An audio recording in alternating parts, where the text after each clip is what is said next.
Paul dit, soyez mes imitateurs.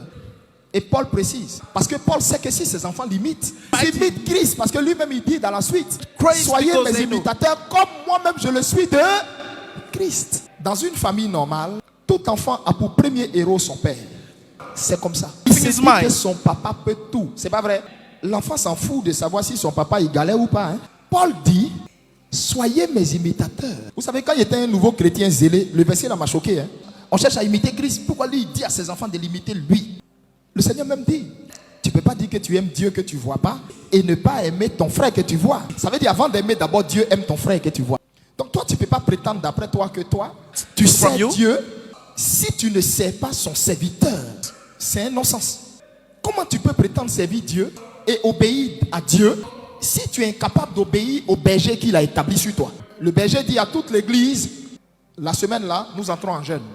Et il y a des délinquants spirituels qui ne le font pas. Et toi, tu crois que toute la semaine là, toi tu pries à la maison, tu crois que Dieu t'écoute? Dieu t'écoute pas. Parce que c'est Dieu qui a établi l'ordre dans l'église. Et du moment où tu t'inscris dans une attitude de désobéissance, toutes les prières que tu fais chez toi, le ciel t'est fermé. Dieu t'écoute pas. Dieu n'a jamais aimé les rebelles.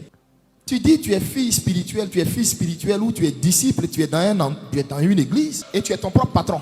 Tu viens quand tu veux, tu vas quand tu veux, tu t'en fous. Quand tu vois la carrière spirituelle de quelqu'un qui va s'éteindre demain, son maintenant te montre un aperçu de ce que va être son demain. Josué pensait qu'il servait Dieu. Il croyait qu'il servait Dieu jusqu'au jour où Moïse est mort. C'est là Dieu va dire à Josué, Josué fils de Nun.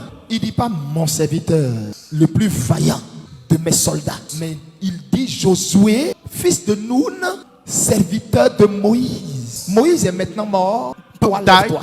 C'est-à-dire c'est maintenant que toi commences ton ministère.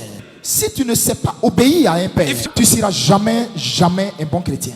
Tu ne sais pas obéir à ton père spirituel, tu ne seras jamais un grand leader demain. Et vous savez, Dieu a fait ce monde de sorte à ce que tout ce que nous faisons revient sur nous. Et les gens ont appelé ça la loi du karma. Ça veut dire, ce que tu fais à ton père spirituel, parmi tes enfants spirituels, il y aura un qui va te faire ça.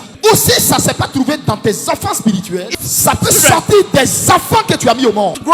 Tu vas être confronté à un rebelle pas possible. Dieu va te faire comprendre que la vie dans laquelle on est là, il faut savoir bien faire les choses pour ne pas être rattrapé par la loi du karma, mais que moi je vais appeler la loi du boomerang.